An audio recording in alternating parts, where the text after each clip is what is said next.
Hi loves, welcome back to my channel. This is Ray with Gotham Paper, and I am sharing today on how I like to organize all of my clear stamps. I've been receiving a lot of requests, so I hope you enjoy this. If you've purchased clear stamps before, they come on these clear sheets, and I'm not a fan of these at all.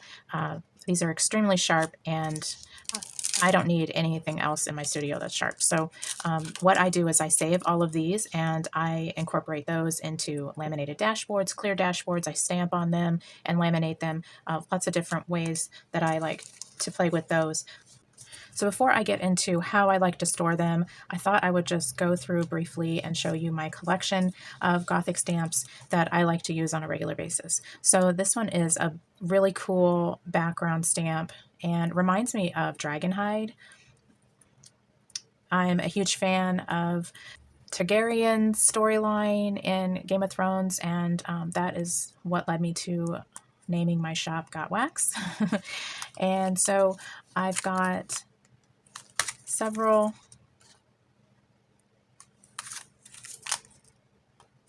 like bottles and tarot cards, stamps, bookshelves. This one I absolutely love. I think this one's my favorite out of all of them. I use the candle stamp a lot, this skull and this book one, and then I always cover up anywhere there's like a spider or an insect or something like that, then I'll just cover it up with a moon or stars, something. This one is great for that because it has all of this, all of these different stars, and you can collage overlay it like this, and I do that a lot in my books. This one, I'm a Gemini, so this one I totally love, the two twins.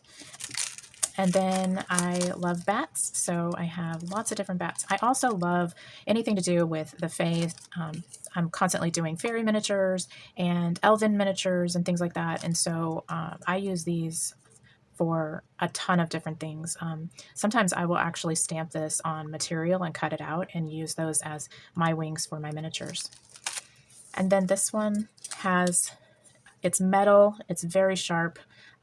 So if you get this, you have to be mindful of that. But I thought this should be included, even though it's more, it's a stencil, it's not a stamp, but it is something that I like to use a lot because it has the Pinnacle Star and Moon and all of the different zodiacs and the symbols.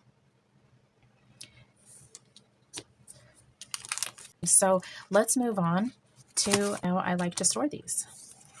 So my favorite storage is CD cases, and they serve two different purposes. Not only are they able to be stored easily in these CD cases, but they're more accessible for me. I can just open them and find what I need, and I have them all labeled, and all I do to store them in the CD cases is pop out this part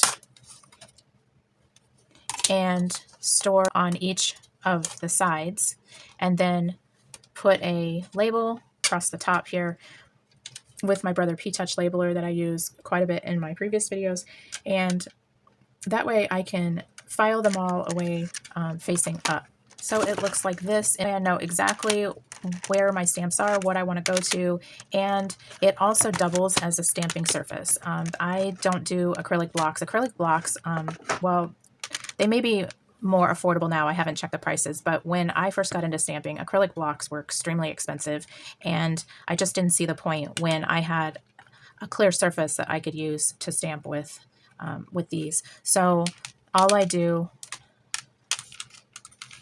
like this is my favorite zodiac, so all I do is I open it up, I find the one that I want, and put it on the outside, ink it up, stamp it down on my surface, and I can see through the other stamps well enough. And if there is a case that is really full, then I just have part of an old CD case that I took apart, and I use that as my acrylic block. So the same thing applies, like you just put it on there and then you're able to stamp it down. Those are the main ways that I like to use a stamp. And if I have an absolute favorite, which I do have plenty, ones that I like to put on pretty much everything, any project that I do, you know, I have my go-to stamps. Then I will put those on my distress ink pads. These are the inks that I use the most for stamping in my journals. And so this is a silicone stamp that always stays on here. And so I'll just turn it over, I'll put it in the ink and then stamp it and then put it back. And it doesn't interfere with stacking them. And then this is another favorite of mine. Others that are huge favorites of mine. It's this postal card. Absolutely love this one. And then on the back, I just put the script on here. And so that way it's all together, you know, and you can use it, you know, both ways.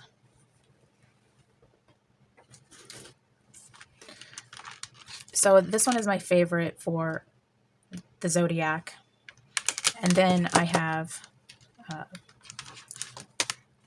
moons, quotes, crystals, palmistry, and then the zodiac. And then I have one labeled weird, and it's mainly the random apothecary ones that I get every once in a while. And I used to get in like Sticky Club. I don't get Sticky Club anymore, but I used to get Sticky Club, and they would give out stamps. So I will go through and show you how I like to add these in here.